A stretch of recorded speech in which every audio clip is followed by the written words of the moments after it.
हरि ओम. अखंडमंडलाकारं व्याप्तं येन चराचरं तत्पदं दर्शितं येन तस्मै श्रीगुरवे नमः. ओम. श्री भगवान वाच, तरी तनुमनु जीवे चरणासी लागावे आणि अगर्वता करावे दास्य सकळ. मग अपेक्षित जे आपुले तेही सांगती पुसिले, जेणे अंतःकरण बोधले संकल्पा नाही. ज्ञानेश्वरी नित्यपाठातल्या ओव्यांचा जो आपला स्वाध्याय चालू आहे तो ओघाने या ओवीपर्यंत आलेला आहे. आणि तद्विधी प्रणिपातेन परिप्रश्नेन सेवया उपदेक्षन्ति ते ज्ञानम ज्ञानिनस्तत्वदर्शिनः. हा जो भगवद्गीतेमधला एकमेव श्लोक गुरुशिष्य संबंधांना इंडिकेट करतो. म्हणजे तिथेही स्पष्टपणे गुरुशिष्य संबंध सांगितलेला नाहीये, पण ज्ञानी व्यक्तींकडे जाऊन त्या ज्ञानाचा उपदेश प्रणिपातेनं म्हणजे नम्रपणे, परिप्रश्नेनं म्हणजे प्रश्न विचारून आणि सेवा करून तो करून घेतला पाहिजे. अशा प्रकारचं ज्ञानी व्यक्तींच्या साहचर्याचं आणि त्यांच्याकडे ज्ञानवृत्ती घेऊन जाणाऱ्या शिष्याचं एकत्र येणं हे ज्ञानासाठीची आवश्यक गोष्ट आहे. हे भगवंतांनी मुद्दाम म्हणून अधोरेखित केलेलं आहे. कुठल्याही प्रकारचं अद्भुतता किंवा व्यक्तीवरची डिपेंडन्सी ही गीतेने सांगितलेली नाहीये. म्हणून सगळा अध्यात्म मार्ग शुद्ध शास्त्र म्हणून मांडत असताना पण त्याच्यामध्ये भक्तीची जोड किंवा भावात्मकतेची जोड ही नाकारलेली नाही, पण त्याला अतिरिक्त महत्व पण दिलेलं नाही. एकाच गुरूंकडून घे असंही म्हटलेलं नाही की एकदा त्यांच्याकडे गेल्यानंतर दुसरीकडे बघायचं नाही असं सांगितलेलं नाही. ज्ञानी व्यक्तींकडे जा असं सांगितलं. बऱ्याचशा गोष्टी गीतेने शिष्याच्या कॉमन सेन्सवर सोडलेल्या आहेत की तुमची समज तितकी असली पाहिजे की तुम्ही काय करता. पुलंच्या शब्दामध्ये की आध्यात्मिक भूक लागलेली ठीक आहे, पण आध्यात्मिक खाय लागून उपयोग नाही. नाहीतर मग सगळीकडेच थोडं थोडं थोडं थोडं करता आहेत आणि काहीच अध्यात्म साधलं नाही. अशा प्रकारचं कॅज्युअल एन्क्वायरी गीतेला अपेक्षितच नाही. खरं भगवंत इथे स्वतः गुरु स्वरूपातच अर्जुनाला बोध करतायत, पण अर्जुनाने ती शिष्य भूमिका अर्जुनाची स्वतःची अजून मॅच्युअर नसल्यामुळे तो एक मित्र म्हणून त्यांच्याकडे बघतो आहे, सखा म्हणून बघतोय, आतेमामे भावंडांचं नातं म्हणून बघतोय. आणि जसजसं तो उपदेश गीतेचा पुढे जातो तसतसे हळूहळू त्याची शिष्य भूमिका डेव्हलप होते आणि मग तो भगवंतांकडे गुरु म्हणून बघायला लागतो. आणि ज्यावेळेला विश्वरूप दर्शन घडतं त्यावेळेला तर तो निशब्द होऊन जातो. सखेती मत्वा प्रसभम यदुक्तम, हे कृष्ण हे यादव हे सखेती, की तुला मित्र मानलं आणि भाऊ मानलं आणि तुझ्याशी सलगीने बोललो त्याच्याबद्दल मला क्षमा कर. मी तुला अगदी भावंड एकाच वयाची दोघे असल्यामुळे त्याच्यामध्ये कुठे गुरु शिष्य संबंध आणि किंवा अशा प्रकारचा आदर ठेवण्याचं काही कारण पण नव्हतं. खेळीमेळीच्या वातावरणात जे काही बोललो ते क्षमा कर असं तो म्हणतो. म्हणून भगवंतांचं गीतेमध्ये असणारा रोल हा खरा सद्गुरूंचा आहे, पण त्या श्रीकृष्णांच्या एकूण व्यक्तिमत्वाचा आविर्भाव असा आहे की त्यांचं ईश्वर स्वरूपच समोर दिसतं. गुरु स्वरूप हे त्या ईश्वर स्वरूपाला लक्षात आणू देत नाही. गुरु स्वरूपाला ईश्वर स्वरूपाकडे मुळे लक्ष जात नाही, अशा प्रकारचा जो भाग आहे. पण एकदा सांगून ते कळलं आणि त्याच्यानंतर आचरणात आलं हे शक्य नाहीये. म्हणून अर्जुनाच्या निमित्ताने गीतेच्या माध्यमातून भगवंत हे सांगताहेत की संताया भजावे सर्वस्वेसे. एकदा ज्ञानाचा मार्ग त्याच्याबद्दलची उत्कंठा निर्माण झाल्यानंतर ते ज्ञानपैका बरवे, ही ज्ञान प्राप्त व्हावं असं वाटत असेल तर संताया भजावे सर्वस्वेसी याच्यामध्ये त्या शिष्याची जी जर्नी आहे ती ज्ञानाबद्दलची उत्कंठा पासून ती ज्ञानप्रवास कसं ते ज्ञान प्राप्त होईल स्वतःमध्ये हे समजून घेणं आणि त्याच्यानंतर ते समजून घेताना ज्या व्यक्तीला ते प्राप्त आहे त्या व्यक्तीची सर्व लक्षणं व्यक्तिमत्वाची ही आधी समजून घेणं आणि अंगीभूत करणं. कारण युजली अर्जुनाचे जे प्रश्न आहेत आणि त्याच्यानंतर जी सगळ्या शिष्य लोकांची किंवा साधकांची जी उत्कंठा आहे ज्ञानप्राप्तीची, ती एक ध्येय म्हणून ज्ञानप्राप्ती हे स्वीकारलं जातं. अर्जुन पण श्रेयस्कर काय असं सांगतो. त्याला ज्ञान हे श्रेयस्कर आहे असं वाटत नाहीये. त्याला श्रेयस्कर जे काही आहे ते चालणार आहे तिथे. आणि सद्गुरूंच्या भूमिकेत असलेले श्रीकृष्ण हे सांगतायत की ज्ञान हे श्रेयस्कर आहे आणि त्यामुळे ज्ञानप्राप्तीसाठी म्हणून तो बघतो आहे. आणि शिष्य पण कल्याण व्हावं म्हणून सद्गुरूंकडे येतो. अनेक कारणांनी पण येऊ शकतो. व्यावहारिक बरं चालवं म्हणून पण येतो. त्या सगळ्या दोन्ही गोष्टी हँड इन हँड असतात. म्हणजे प्युअरली ज्ञानच पाहिजे अशा पद्धतीचं शिष्याचा भाव असेल तसं सांगता येत नाही. त्याला व्यावहारिक दृष्टीने पण सिक्युरिटी लागत असते आणि ज्ञान पण झालं तर हवंच असतं. अशा दोन्ही बाजूंमध्ये असताना श्रेयस्कर काय तर ज्ञानप्राप्ती हे श्रेयस्कर आहे हे सांगितल्यानंतर कल्याण माझं होणार आहे अशा भूमिकेतून तो गुरूंकडे आता बघतोय. पण त्या ज्ञानाचं स्वरूप अशा प्रकारे वेगळं काहीतरी विचार कळणं हा एक भाग आहे की ज्ञानाचं स्वरूप कळलं, तत्वस्वरूप कसं आहे आणि ते तत्वस्वरूप माझ्या आतमध्ये पण आहे आणि त्याच्यानंतर मी ध्यान केल्यानंतर हळूहळू मला ईश्वर प्राप्ती होईल. अशा प्रकारचं ईश्वर प्राप्ती नावाचं किंवा आत्मज्ञान नावाचं एक काहीतरी वेगळी गोष्ट आहे जी मला एरवी मटेरियली काहीतरी जसं मी प्रयत्न केल्यानंतर प्राप्त होते तसं मला आता प्राप्त होणार आहे. हा जो भाग शिष्याच्या मनात असतो तो हळूहळू मॅच्युअर होऊन त्याच्याबद्दलच्या धारणा लक्षात येऊन असं काहीतरी वेगळं प्राप्त होणार आहे असं नसून तूच ईश्वर स्वरूप आहेस असं तुला लक्षात येणार आहे आतून. हे कळण्यासाठी म्हणून ती ईश्वर प्राप्तीचे परिणाम जे व्यक्तिमत्वावर झालेले आहेत ते बघणार कुठे ते सद्गुरूंकडे बघायला मिळतात. म्हणून संता या बजावे सर्वस्वी. नुसतं ज्ञानविचार कळून जर का भागणार असतं जसं व्यावहारिक शास्त्रांमध्ये ट्युशन लावल्यानंतर ट्युशनचा 1 तास गुरूंवर काही श्रद्धा ठेवायची गरज नाही, त्यांना भजण्याची आवश्यकताच नाही. ते सांगतात ते आचरलं की होऊन जाणार आहे. संता या भजावे सर्वस्वेसी याचं कारण तो केवळ विचार कळून ते होणार नाही.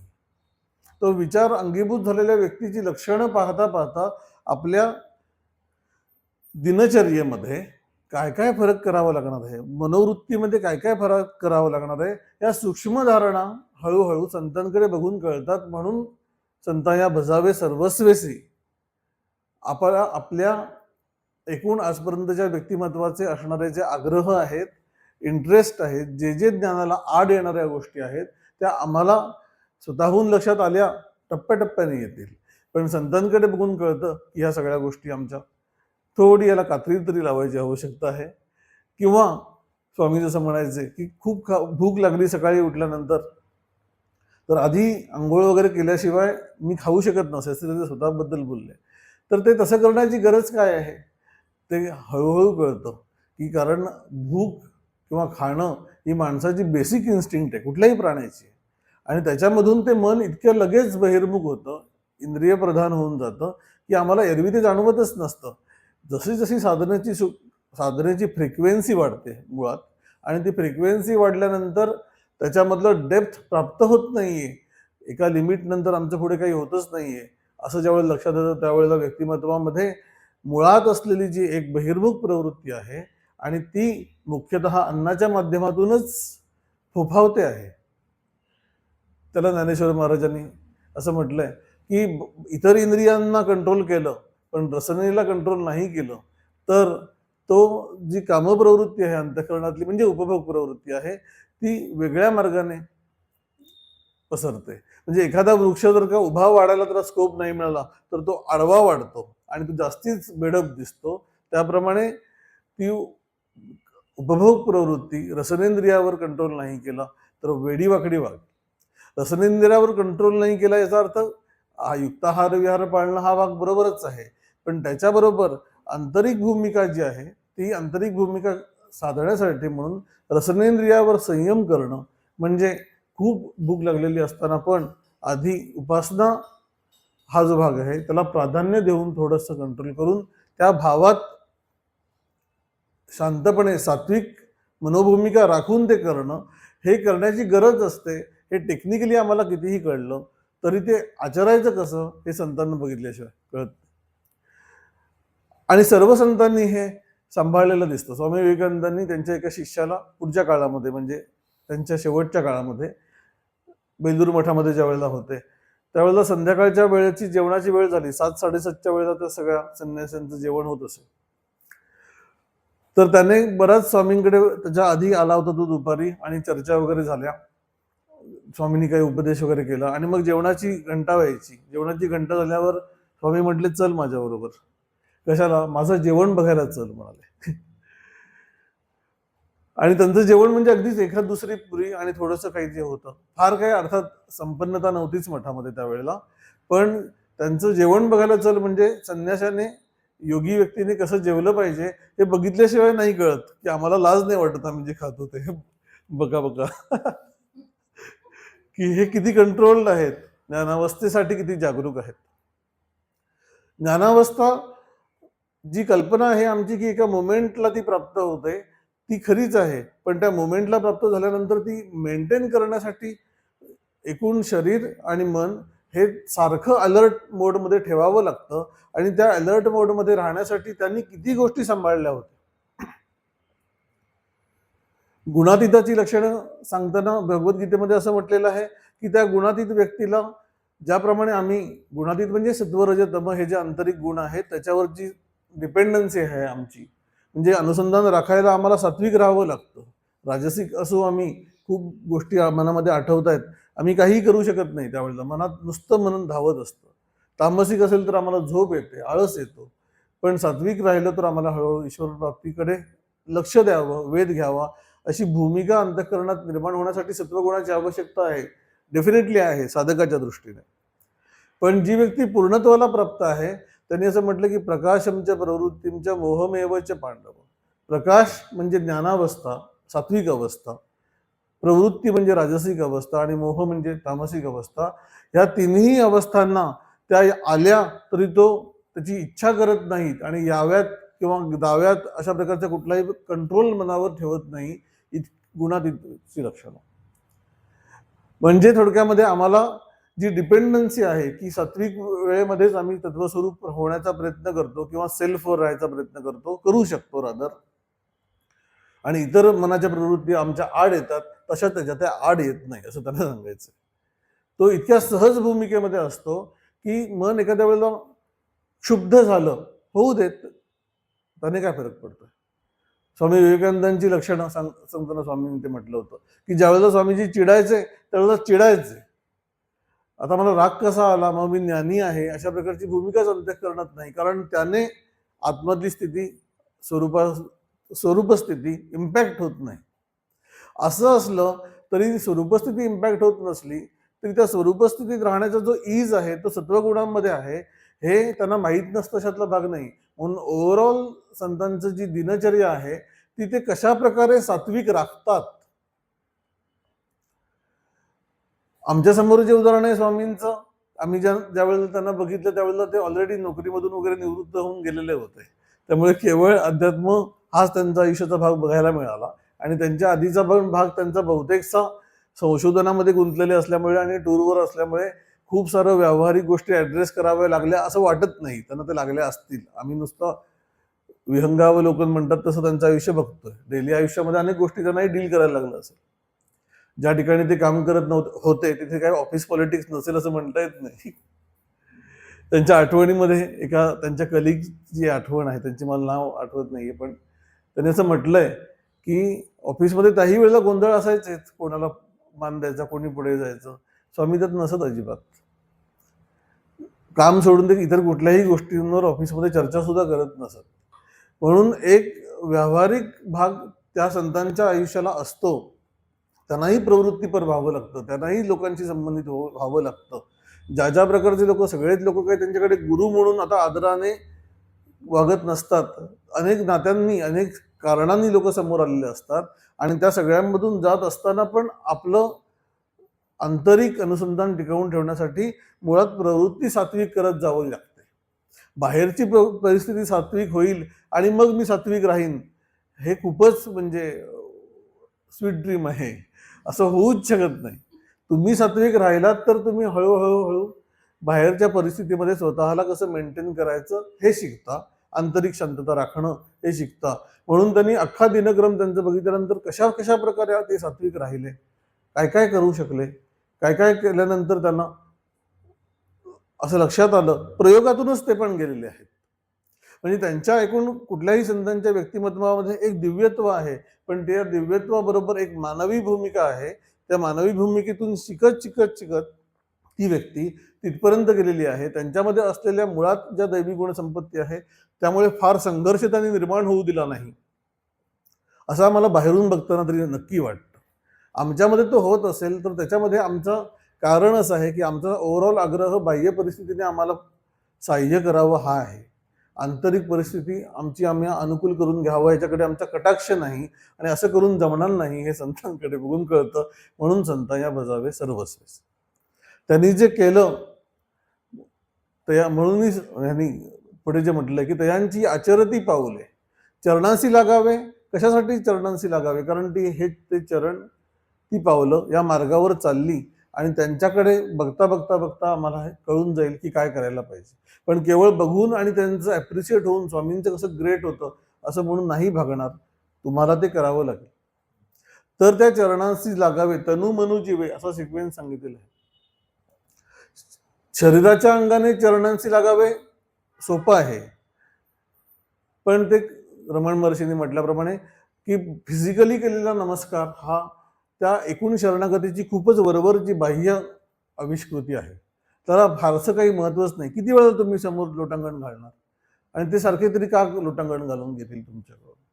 ती जिवंत व्यक्ती आहे, ती काय सारखी अशी लोटांगण घालून बसली तर दुसरं काहीच करू शकणार नाही. म्हणून तनुमनु जीवे यातला बाह्य व्यक्तिमत्वाचा जो सरेंडर करणं आहे, ते नमस्कार करणं हा एक केवळ त्याचं अंग आहे. मनाने नमस्कार करणं हे जास्ती पॉसिबल आहे, आणि ते पण त्यांनी कसे करत आले हे पण बघू शकतो. कशा प्रकारे हे महात्मे शिष्य भूमिका सांभाळत आले, गुरूंच्या ठिकाणी किती लीन होते. केवळ गुरूंच्या समोर लीन होते असं नव्हे, जनरली गुरूंच्या समोर लीन असणं हे स्वाभाविक आहे, पण ज्ञानभूमिकेसाठी म्हणून स्वतःचं मन तयार राखणं, याच्यासाठी म्हणून गुरूंच्याकडे आतून एक भावबंध निर्माण करून ठेवणं. स्वामींच्या माझे स्वामीमध्ये जे सगळं त्यांनी वर्णन केलंय की ज्या वेळेला नमस्कारासाठी म्हणून रांगेमध्ये उभे असायचे त्यावेळेला वेळ झाला कधी जाणार अशा प्रकारची भूमिका, किंवा दुसरे कोणी आलेत कसं चाललंय वगैरे काहीही न विचारता जी व्यक्ती नमस्कार करते आहे त्या प्रत्येकाच्या स्वरूपात मीच नमस्कार करतोय असा भाव ठेवणं, आणि हे कोणी न सांगता, असं कुठे ग्रंथात गीतेत लिहिलेलं नाहीये की असं रांगेत उभं असताना तुम्ही काय काय करावं. अशा प्रकारची समज एक प्रयोग म्हणून ते मनातच आलं असेल ना कुठल्या तरी दिवशी की असं करून बघू, वेळ घालवण्यापेक्षा नमस्कार करू प्रत्येक वेळेला, आणि त्याच्यातून ते सुख मिळतं. ते सुख नंतर हळूहळू गुरूंशी आमचा असलेला संबंध हा केवळ बाह्य स्वरूपात नसून आंतरिक गुरु चालवत आहेत. त्या आंतरिक गुरूंनी चालवण्यासाठी मुळात तू त्यांच्याकडे लक्ष दिलंस तर ते होईल. तनु मनु जीवे त्याच्यामधला मनाने गुरूंच्या पायाशी शरण असणं, चरणांशी लागावे. चरणाशी लागावे याचा अर्थ एक मटेरियली आतून अशा प्रकारचे सद्गुरूंचं चरण किंवा सद्गुरूंचं एकूण व्यक्तिमत्व मनामध्ये आठवणं, आणि त्यांच्याशी मी संबंधित होऊन राहिलेलो आहे, त्यांच्या पायावर मी डोकं ठेवलेलं आहे असा भाव राखणं हा पण एक भाग आहे.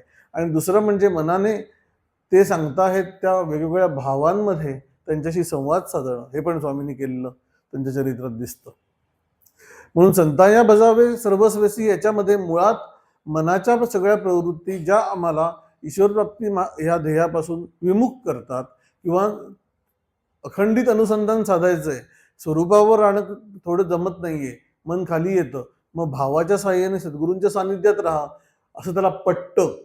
पण ते पटलेलं ते आचरणात आणत नाही, कारण त्याला व्यवहार महत्वाचा वाटतो, एंटरटेनमेंट महत्वाची वाटते, आणि रिलॅक्सेशन नाही झालं तर आम्ही काहीतरी गमावलेलं आहे आयुष्यातलं, अशा प्रकारचा भाग असतो. पण त्याला ते कळत नाही की खरं रिलॅक्सेशन इथेच त्याला मिळतं आहे तिथे, कारण त्याला जे पूल मिळतो बाहेर बघायचं नाहीये, आतमध्ये राहायचं आहे, तो पूल त्याला तितका आवडत नसतो. पण जेव्हा त्याला ते काही क्षण करून जमतं की सद्गुरूंच्या पायाशी राहण्याने जे मला बरं वाटतं आतून, सद्गुरूंशी संवाद साधण्याने जे मला बरं वाटतं, सतत आमचा डायलॉग एकतर बाहेरच्या लोकांशी चाललेला असतो, टेक्नॉलॉजीमुळे आता आम्ही सततच जगाला एक्सपोज्ड आहोत आणि जग आमच्यामध्ये येतं आहे, विनाकारण येतं आहे, आम्ही त्याला आतमध्ये प्रवेश दिलेला आहे. आणि दुसरं म्हणजे आमच्याशीच एक संवाद चाललेला असतो सतत, तो सगळ्यात जास्ती चाललेला असतो. आम्ही आमच्याशी जेवढं बोलतो ते तेवढं दुसरं कोणाशीच बोलत नसू कदाचित, पण ते काय बोलतो ह्याचा जर का हिशेब काढला तर जनरली व्यवहारासंबंधीच असतो. स्वाध्यायाचं चिंतन करू शकतो आणि त्याच्याबरोबर आम्ही सद्गुरूंशी आतमधून संवाद साधू शकतो. आणि हे करताना हे सगळे महात्मे दिसतात. आणि तनुमनु जीवेचा हा जो भाग आहे त्याच्यामध्ये मनाने सद्गुरूंच्या चरणांशी असण्यासाठी मनाला जी वळण लावण्याची आवश्यकता आहे, स्वतःच्या साह्याने ते होईल असं नाही, स्वतःच्या प्रयत्नाने व्हायला ते कठीण जाईल, श्रद्धेच्या साह्याने ते होईल. जसं अष्टावक्र गीतेमध्ये स्वामींनी असं म्हटलंय की साधक जनरली काय करतो की सगळे स्वतःतल्या व्यक्तिमत्वाचे अवगुण हळूहळू काढून टाकेन अशा प्रकारे प्रकृतीशी झटापट करतो. प्रकृती कित्येक वेळा त्याला मातच देते, मग त्याला आपल्याला ते जमत नाही असा एक वैफल्यग्रस्त होऊन जातो की आपण साधायला बघतोय पण प्रकृती साथ देत नाहीये. मग त्यापेक्षा त्यांनी काय कर तर सेल्फवर राहायचा प्रयत्न कर. सेल्फवर राहशील तर आपोआपच एका दैवी शक्तीने ते तुझ्या व्यक्तिमत्वातले अडथळे दूर केले जातील, तुला झटापट करत बसायची आवश्यकता नाही. असा त्यांनी जो एक मोठा राजमार्ग सांगितलाय आत्मस्थितीवर राहायचा आणि प्रकृतीला अनुकूल करून घ्यायचा, त्याप्रमाणेच सद्गुरूंच्या आम्ही ज्या वेळेला संबंधित होऊन राहतो भावाच्या साह्याने, त्यावेळेला अनुसंधानाच्या आड येणारे जे सगळे आमचे व्यक्तिमत्वातले भाग आहेत आपोआप ऍड्रेस होऊन जातात श्रद्धेच्या बळाने. म्हणून समर्थांनी लागता सद्गुरू वचन पंथे असं त्यांनी म्हटलंय. एकदा का त्यांनी सांगितलेलं आम्हाला पटलं की त्याच्या मार्गावर चालता चालता झाले जरी ब्रह्मांड पालते तरी ज्याच्या शुद्ध भावार्थे पालटणं जरीचे, काही झालं तरी ते सोडणार नाही, अशा प्रकारच्या मनोभूमिकेत येणं. सद्गुरु कृपेचे नि बळे, अपरोक्ष ज्ञानाचे नि उसाळे. सद्गुरु कृपाच्या बळाने आता अपरोक्ष ज्ञान प्राप्त झालं, म्हणजे प्रत्यक्ष तत्व अनुभवाला यायला लागलं. आणि थोडंसं नव्हे, उसाळे ते वाढतच आहे, कंट्रोल होत नाही. अशा प्रकारे सद्गुरु कृपेचे नि बळे, अपरोक्ष ज्ञानाचे नि उसाळे, मायेसहित ब्रह्मांड सगळे दृष्टीच नाही. कशाचा अडथळा बिडथळा काही नाहीच आहे, कारण तत्वस्वरूप नाहीतर सद्गुरु स्वरूप नंतर मी स्वतः ईश्वर स्वरूप, अशा प्रकारच्या तीन भूमिकांमध्येच अंतःकरण आहे. त्यामुळे झटापट करून आता याच्यातून बाहेर पडेन हा भावच उरला नाही. ऐसे सच्चिष्याचे वैभव, हे सच्चिष्याचं वैभव आहे. सद्गुरु वचनी दृढ भाव, जणे गुणे देवराव स्वयजीव. म्हणून दिव्यत्व जे आहे लक्षणांचं ते टप्प्याटप्प्याने प्राप्त होईल, हे खरंच आहे. पण जे कृष्णमूर्तीने एका ठिकाणी असं म्हटलंय की का आपण why are we trying to clean the garbage in our mind step by step असं त्यांनी म्हटलं. का तुम्ही स्टेप बाय स्टेप काढता, why don't you throw it at once, एकदाच काढून टाकणं म्हणजे काय तर कर, एकदाच काढून टाक म्हणजे ती काय खोली थोडीच साफ करेल. निश्चय कर की मी याच्या पलीकडे असा होणार. चुकीचं झाल्यानंतर लहानपणी म्हटलं जातं की नाही, कोणाकडून तरी काहीतरी ते मूल चुकीचं वागलं, देवासमोर उभं राहा आणि म्हण पुन्हा करणार नाही. त्याला बाहेर सांगून कळत नाही करणार म्हणत नाही, देवासमोर उभं राहिलं तर त्याला पुन्हा असा प्रसंग येतो त्यावेळेला भीती वाटते, जातच नाही तिकडे. त्याप्रमाणे निश्चय कर की मी पुन्हा असं करणारच नाही. आज करून नाही पुरला रोज सकाळी कर की आज मी असं करणार नाही. आणि त्याच्या साह्याने तुला ते निश्चय करता करता करता ते बळ प्राप्त होईल. आणि मग स्वतःच्या विवेकाचा आधार नाही घेता येत आहे, सद्गुरूंच्या चरणांचा आधार घेऊन राहा. आणि अशा प्रकारचा प्रसंग जिथे जिथे मोहग्रस्त व्हायची शक्ती म्हणजे शक्यता निर्माण होते, त्यावेळेला सद्गुरूंच्या चरणांचा आधार आठवणार नाही, मुळातच तिथेच राहा मनाने. नामामध्ये राहणं म्हणजे सद्गुरूंच्या चरणाशी राहणंच आहे, भावामध्ये राहणं म्हणजे चरणाशी राहणंच आहे, स्वस्वरूपी राहणं म्हणजे पण चरणाशी राहणंच. या तिन्ही मार्गांनी पुन्हा पुन्हा चिंतनात राहणं पण सद्गुरूंच्या चरणाशी राहणंच आहे. म्हणून कुठल्याही माध्यमातून आम्ही तत्वसंबंधी होऊन राहतो, हे सगळे भाग सद्गुरूंच्या चरणाशी राहण्याचं आहे. वेगळे कुठल्या तरी चरणांचा फोटो वॉलपेपरवर ठेवायची गरज नाही, ठेवत असं त्यांच्याबद्दल आदर आहे, पण ती काही खरं नव्हे. अध्यात्म अशा प्रकारचं आमच्यामध्ये रुजवायचं असेल तर आम्ही अनकंडिशनल व्हायला पाहिजे. काहीतरी दिसलं की आमचं अध्यात्म ट्रिगर होईल, नो डाऊट होईल, तसंच होत असतं. पण ते हळूहळू त्या कंडिशन्स कमी कमी होऊन जायला पाहिजे. म्हणून चरणाशी लागणं हे शिष्याच्या दृष्टीने अतिशय आवडीचा भाग आहे, पण सद्गुरू फारसं ते करू देत नसत. पण मनाने राहायला काय अडचण. परदेशातल्या एका साधिकेचं पूर्वी मनोगत आलं होतं की ज्यावेळेला स्वामी बऱ्याच काळाने अमेरिकेला गेले आणि त्यावेळेला एअरपोर्टवर आले, त्यावेळेला ते काय त्यावेळेला तिकडे जाताना झब्बालिंगा घालून जात नसत, रेग्युलर शर्ट पॅन्टमध्ये जात. आणि ते आल्यानंतर समोरून ह्या लोकांनी एकदम त्यांना भरून आलं आणि तिथेच एअरपोर्टवर स्वामींना वाकून नमस्कार केला. तर जी आजूबाजूची मंडळी होती सगळी फॉरेनर्स, तर त्यांना मी तिकडे फॉरेनर्स नव्हे, आपल्या दृष्टीने फॉरेनर्स, तिकडची नेटिव्ह त्यांना कळे ना की असे कोणतरी एक माणूस आला आणि हे लोक एकदम पायाशी काय करतायत, हात का लावतायत. तर त्याला असं वाटलं, ते म्हटले की त्यांना असं वाटलं बहुतेक की यांच्या पायाशी काहीतरी, बहुतेक इथे काहीतरी पडलेलं असेल, ते उचलायला हात केला. आणि तिने पुढे म्हटलं की ते खरंच होतं, त्यांच्या पायाशी पडलं होतं, ते उचलायलाच हात लावला. हे भाव कसला सुंदर आहे की तशा प्रकारे वेगवेगळ्या भागांनी आम्ही अंतःकरण त्यांच्या पायाशी ठेवणं. म्हणून केवळ ज्ञानाचा भाग मार्ग आहे हा जरी खरं असलं, डेस्टिनेशन ज्ञान हे असलं, तरी भावाला वगळून ज्ञान नाही. पण भावाचं प्रमाण एवढं झालं की ज्ञानाला वेळ नाही, असं होतं का मन. जे रेसिपी काय बनवायची त्याच्यानुसारच पाणी घालायला लागतं, पाणी जास्त येऊन नाही चालत. त्याप्रमाणे भाव हा जो भाग आहे तो आवश्यकच आहे, पण तो भाव हा योगाला पूरक म्हणून असेल तर उपयोगाचा आहे, नाहीतर तो केवळ एक मानसिक मनोरंजनाचा प्रकार होऊन जाईल काही काळाने.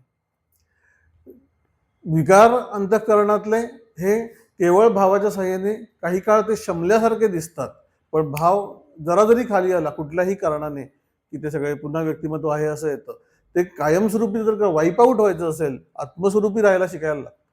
आणि आत्मस्वरूपी राहणं हा मुख्य मार्ग आहे. स्वामींनी हे माझ्या स्वामीमध्ये एवढं निक्षून सांगितलंय की ते स्वामी माधवनाथांना ते बदाम घातलेलं उगाळलेलं दूध नेऊन दर आठवड्याला देत असत.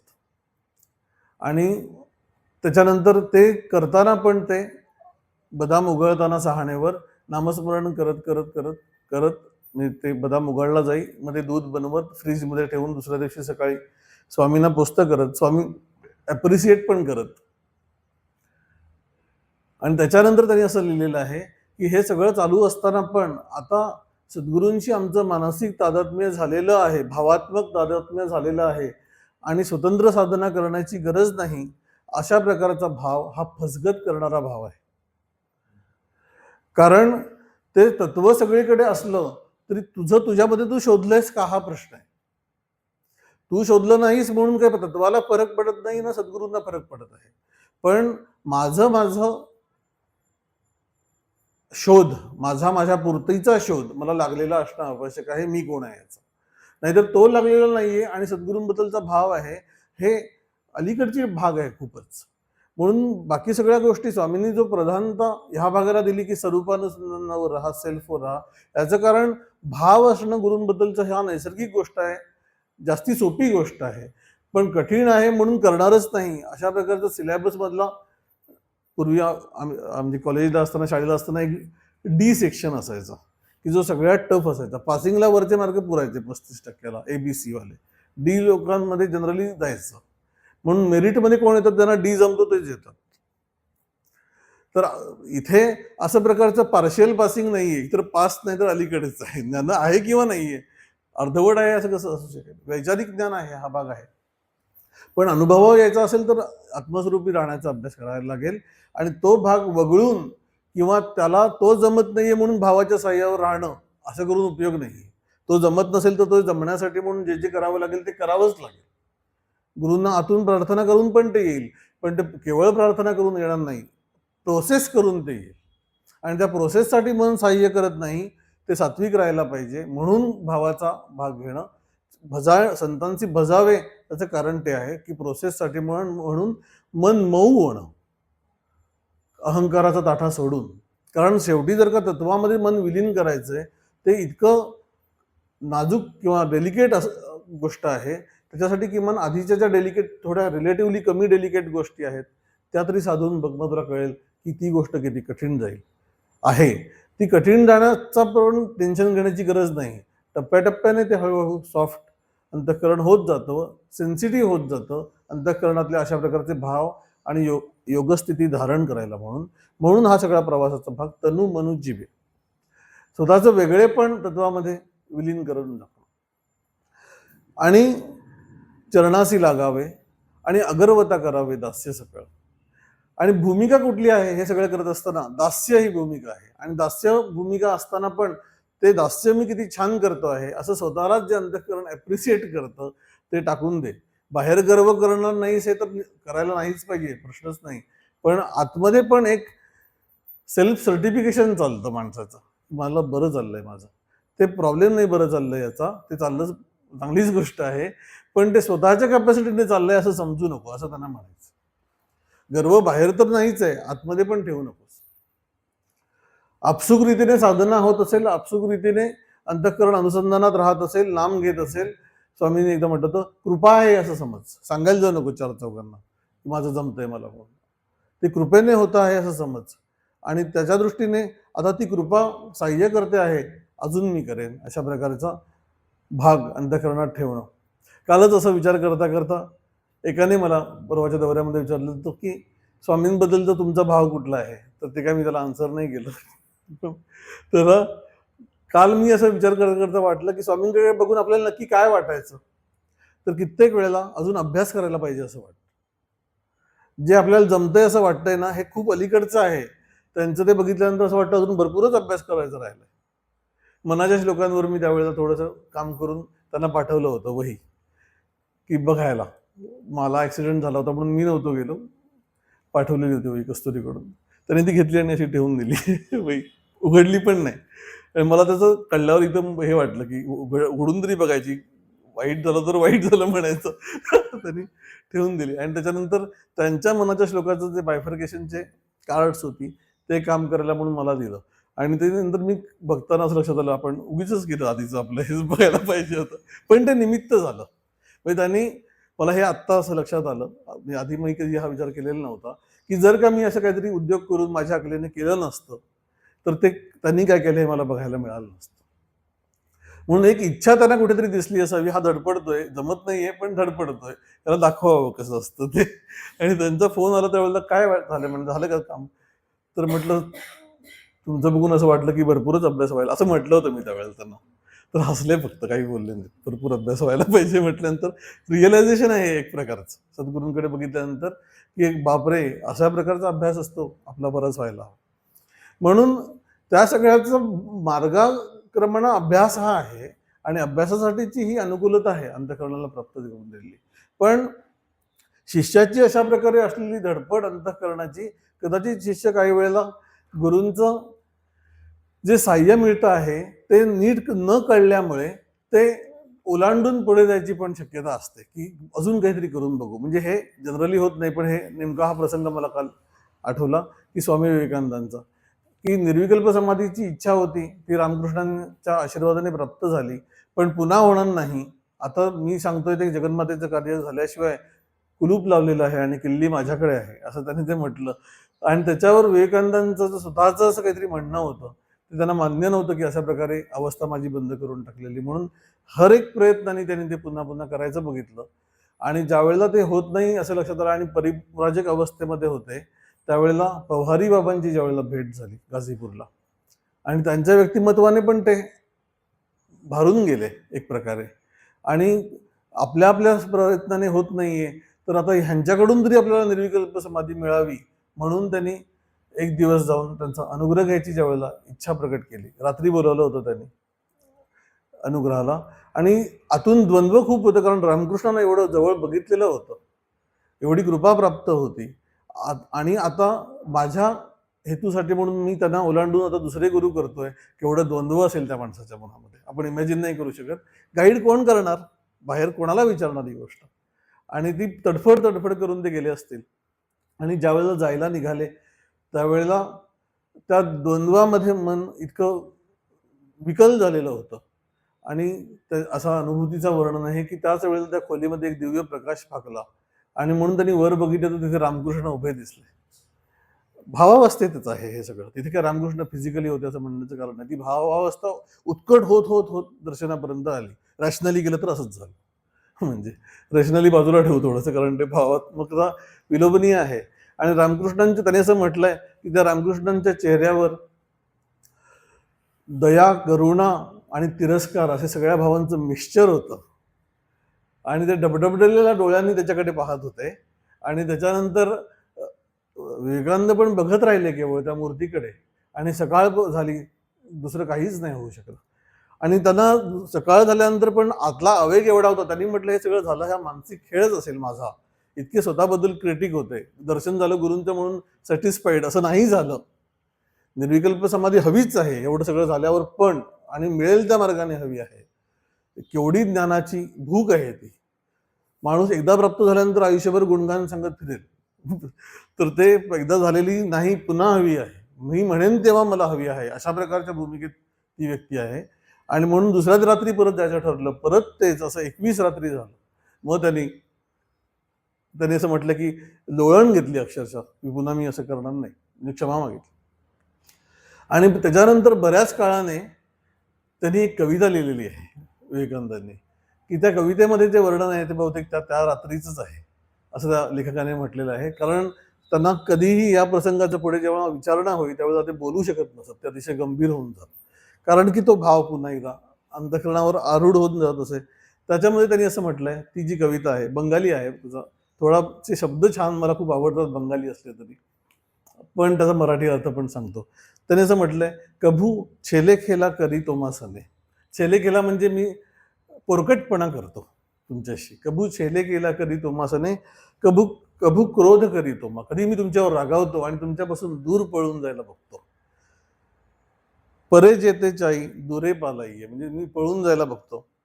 आणि त्यावेळेला मला काय दिसतं, तर माझ्या उशाशी तुम्ही उभे दिसता. शियरे दांडाये तुम्ही रेते, तुम्ही उभे आहात. आणि कसे असता, निर्वाक आनंद, तुमच्या तोंडातून शब्द फुटत नाही, शांत उभे असता.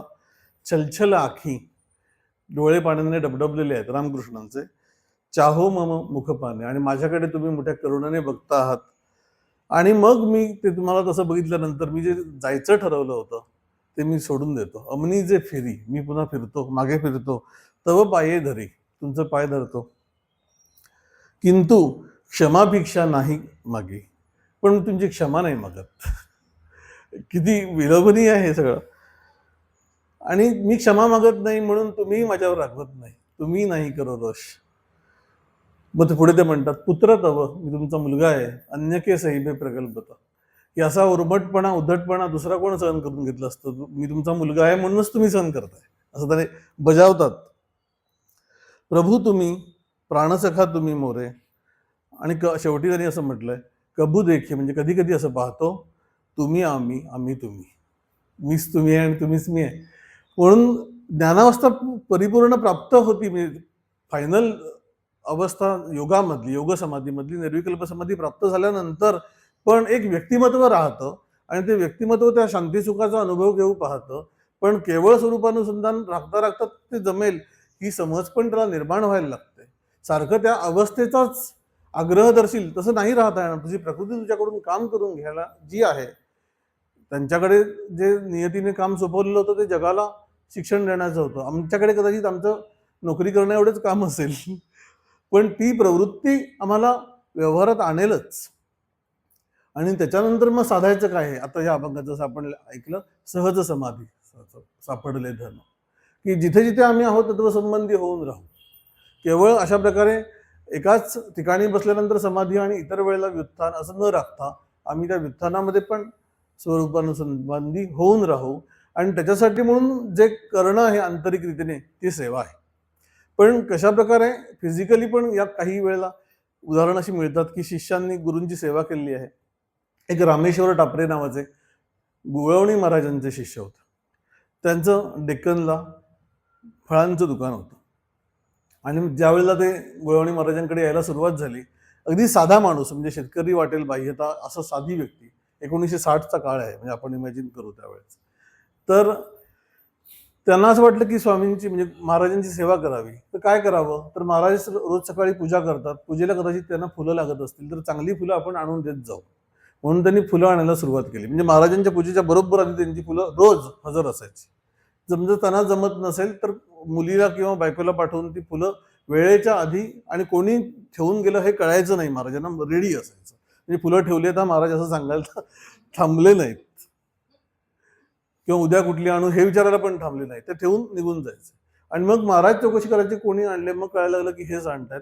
मग महाराजांना ती फुलं आवडली, छान फुलं आणत असत. तर मग महाराजांनी त्यांना सांगितलं की तुम्ही आता कधी कधी हार पण विशेष दिवशी आणत जा. मग त्याप्रमाणे त्यांनी हार पण आणायला सुरुवात केली. पण महाराज व्यवहाराला अगदी पक्के होते, म्हणून मग ते अशा वेळेला फुलांचे पैसे द्यायला लागले त्यांना.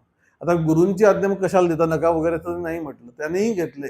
आणि घेतल्यानंतर काय केलं, ते पैसे बाजूला ठेवून ते गुरुपौर्णिमेला गुरुदक्षिणा म्हणून अर्पण करत परत हे सांगितलं नाही परत की मी सगळंच अव्यक्त. मग त्यांना असं वाटलं की अजून पण आपण सेवा करू शकतो. मग काय करता येईल, तर महाराजांच्या पुढे त्यावेळेचं काही फरशी नसायची, सारवलेलं अंगण असायचं. तर महाराज उठायच्या आधी अगदी पहाटेच शेणाने सारवून सडा टाकून स्वच्छ अंगण साफ हे करून ठेवत. महाराज खाल्ल्यावर बघत कोणी सडा घातलाय, मग कोणीतरी सांगायचं टापरे घालून गेले. परत हे पण नियमित, त्याला त्याच्यामध्येही कुठे व्यक्तपणा नाही. अजून काही काळाने त्यांना वाटलं की अजून काय करता येईल मला, तर महाराजांना खायला काही वेळा फळं आवडत, तर त्यांची आवडती फळं निवडून निवडून ते आणून, स्वतःच त्यांचं दुकान होतं, तर जी अशी सीडलेस द्राक्ष वगैरे अशा प्रकारची गोष्टी जे महाराजांना त्यांच्या वयोपरत्वे खाता येतील आणि त्यांची आवडती कुठली आहे ती आणून, मग 4-4 फळं आणून ठेवत, तर महाराज 3 फळं त्यांना परत देत प्रसाद म्हणून आणि एकच फळ ठेवून घेत. नंतर अजून काय काय करता येईल असं स्वतःच्याच मनाने महाराजांना जे जे लागतं ते करून महाराजांचा बहुतेकचा जो उपदेश आहे तो पत्रव्यवहारातून झालेला आहे. म्हणजे प्रत्यक्ष प्रबोधन झालं असेल, पण त्याच्या पलीकडे शिष्य पत्र लिहित आणि महाराज उत्तर देत. मग रोजचं महाराजांचं टपाल असे, ते टपाल द्यायच्या आधी हे जाऊन तिथे हजर राहत, स्वतःच नेऊन टपाल हे करत असत. मग महाराज दुपारी झोपत असत, तर त्यावेळेला हातपाय दाबून देणं वगैरे पण त्यांनी सेवा सुरू केली. आणि या सगळ्याचं वैशिष्ट्य काय, अखंडपणा. वेळेला महाराजांनी मागायच्या आधी ती गोष्ट करून मोकळं होणं आणि तिथे नंतर उभं न राहणं ॲप्रिसिएशनसाठी. ह्याला पुढे ऍक्च्युली एक अद्भुतता आहे, म्हणजे ह्याच्या पुढे झालेली, तो प्रसंग मी टाळणार होतो पण असं सांगतो की ही व्यक्ती अशा प्रकारे अखंड सेवेमध्ये होती आणि पुढे घरामध्ये त्यांच्या त्या अखंड सेवेमध्ये असल्यामुळे थोडंसं व्यवहाराकडे दुर्लक्ष झालं, स्वाभाविक आहे म्हणजे. आणि त्यांना त्याचं काही पडलेलं नव्हतं, पण घरच्या इतर नातेवाईक मंडळींनी घरात उद्योग केले आणि त्यामुळे त्यांना घरात जाणं रोजचं कटकटी सुरू झाल्या आणि ते मनाने इतके खचले त्या सगळ्या प्रकारामुळे. महाराजांवरच्या श्रद्धेमध्ये आणि सेवेमध्ये कसूर नव्हती, ते चाललेलंच होतं, पण आतून महाराजांना तर विचारायचं नाही, आतून पण प्रार्थना केलेली नाही, भोगणं हे आपल्या म्हणून काढत काढत गेले. आणि एक दिवस अशी ती पीक आला की त्यांना रात्री असं ठरवलं त्यांनी की सुसाईड करायची. म्हणून मग त्यांनी सुसाईड करण्यासाठी सगळी म्हणून मानसिकता केली आणि म्हणाले जायचंच आहे तर महाराजांच्या फोटोला नमस्कार करून जाऊ आणि महाराजांसमोर दिवा आणि उदबत्ती लावू आणि मग आपण पुढे जाऊ. तर त्यांनी जर रात्रभर त्यांना ती काडेपेटी घरात सापडली नाही, काही केल्या, रात्रभर गेली आणि पहाट झाली, काडेपेटी सापडली नाही. मग त्यांना असं वाटलं की बहुतेक महाराजांची इच्छा नसावी आज व्हायची, म्हणून त्यांनी स्नान केलं आणि पुन्हा महाराजांना नमस्कार करायला आले तर काटेपेटी त्यांना तिथेच सापडली, असं डॉक्युमेंटेड आहे. आणि मग सकाळीच उठून मग ते महाराजांच्या दर्शनाला गेले, तर महाराज उग्र चेहऱ्याने बसलेले होते आणि ते आल्याला म्हटलं की माझ्या नावाला काळीमा लावतोस असं म्हटलं. आणि त्याच्यानंतर त्यांना तिथून घरातून त्यांनी काढलं बाहेर, एका शिष्याकडे मुंबईला पाठवलं. काही दिवस त्यांना त्या शिष्याला सांगितलं की यांच्यावर लक्ष ठेवा. आणि मग तिथे झाल्यानंतर काही लोक नर्मदा परिक्रमेला चाललेले होते, त्यांना परस्पर सांगितलं की यांना घेऊन जा तिकडे. आणि ती परिक्रमा अशी जी मोठी परिक्रमा असते त्या टाईपची, 3 वर्षाची, 3 वर्ष 3 महिने 3 दिवस असा कालावधी आहे, त्या परिक्रमेला पाठवून दिला आज्ञा म्हणून. घरची काही परमिशन वगैरे घेऊच दिली नाही. आणि 3 वर्षांनी ज्यावेळेला ते परत आले त्यावेळेला मधल्या काळात घरचं सगळं बसताना हळूहळू त्यांच्या पत्नीने बसवलेलं होतं, सगळं नीट सेटल झालेलं होतं आणि पुढे ते संसारात राहिले. म्हणून कशा प्रकारे एखादी व्यक्ती आतमध्ये सगळं असताना पण अजिबात त्या सेवेला कुठेही बाह्य व्यक्ती नाही आणि निरपेक्ष सेवा, अगर्वता करावे, दास्य सगळं. मग असं केल्यावर काय होईल, मग अपेक्षितच आहे आपले तेही संगती पुसले. याच्यामध्ये पण ह्या चिंतनामध्ये काल आहे, मला पहिल्यांदा एवढ्या वेळा ह्या ओव्या आपण म्हटल्या असतील, म्हणजे मी पण म्हटल्यात, कधी हा भाव आला नव्हता की अपेक्षितच आहे आपुले. याच्यामध्ये आपल्याला अनेक गोष्टी अपेक्षित असतात, ते सद्गुरू सांगतात असं नाही आहे. पण इथे शिष्य पण तयारीचा आहे की तो ज्ञानासाठी म्हणून आला. ते ज्ञानपैका बरवे जरी मनी अति जाणावे, या भूमिकेतून जर का तू गेला असतील तर तुझं अपेक्षित काय आहे? ज्ञान एवढंच अपेक्षित आहे. ते अपेक्षित जे आपुले तेही सांगती पुसिले, विचारलंच तर सांगतील. तू डोस उगीच तू दिसतोयस म्हणून तुला डोस देणार नाहीत. तेही सांगती पुसिले, जेणे अंतःकरण बोधले संकल्पा नाहीये. संकल्प म्हणजे कुठला? तर मी शरीर आहे, व्यक्तिमत्व आहे, हा जो मूळ अज्ञानजन्य संकल्प, देह संकल्प किंवा जीव संकल्प असा त्याला शब्द वापरला जातो, त्याच्यावर ते अंतःकरण पुन्हा येत नाही. मी आत्मस्वरूपच आहे असा बोध त्याला अंतःकरणात होतो. पण एकदा झाला तर म्हणजे केवळ ज्ञानविचार दिला गेला तरी तो अंगीभूत होईल असं नाही. साधना करता करता सेवेचं फळ म्हणून तो बोध हळूहळू वर्धिष्णू होतो आणि त्याचा परिणाम म्हणून तो पुन्हा मी शरीर आहे अशा प्रकारच्या भूमिकेवर येत नाही. ट्रान्झिशन आहे शिष्याचं, पण त्या ट्रान्झिशनचे माध्यम म्हणजे कशाच्या रूपाने होईल? साधनेच्या रूपाने होईल. पण भूमिका कुठली आहे? सेवा ही भूमिका आहे.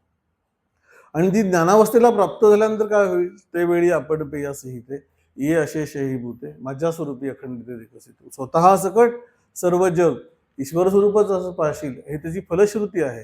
ती पुढच्या श्लोकाच्या भाष्यामध्ये आलेली आहे. पण मुख्य मार्ग जो आहे की संतांकडे जाणं, त्यांना शरण जाणं, ज्ञानदृष्टीने शरण जाणं आणि त्याच्यानंतर स्वतःमध्ये ईश्वर तत्व अनुभवणं, त्याच्यासाठी म्हणून संतांच्या चरणाशी राहणं, गुरूंच्या चरणाशी राहणं, हा सगळा जो मार्ग ह्या एकाच श्लोकाच्या भाष्यावर ज्ञानेश्वर महाराजांनी अतिशय कन्सॉलिडेटेड स्वरूपात आणलेला आहे. आजच्या दिवशी ह्याच्यावर बोलणं व्हावं हा पण योगायोग आहे. जे काही बोलणं झालं ते स्वामींच्या चरणी अर्पण करून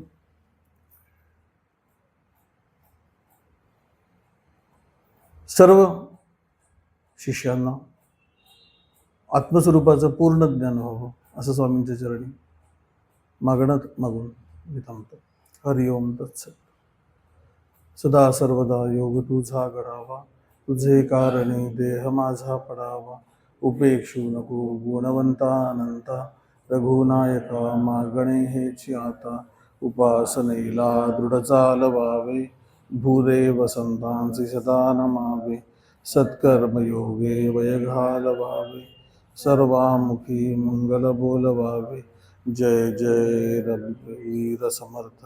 नमितो योगी थोर विरागी, तत्वज्ञानी संत. तो सत्कविवर परात्पर गुरु, ज्ञानदेव भगवंत. जय जय करायला. बोला पुंडलिक वरदा हरी विठ्ठल. श्री ज्ञानदेव तुकाराम पंढरीनाथ महाराज की जय. जगद्गुरु श्री ज्ञानेश्वर महाराज की जय. जगद्गुरु श्री तुकाराम महाराज की जय. परमहंस सद्गुरु स्वामी स्वरूपानंद महाराज की जय. परमहंस सद्गुरु स्वामी माधवनाथ महाराज की जय. परमहंस सद्गुरु स्वामी माधवानंद महाराज की जय. सर्व संतन की जय. जय जय रघुवीर समर्थ.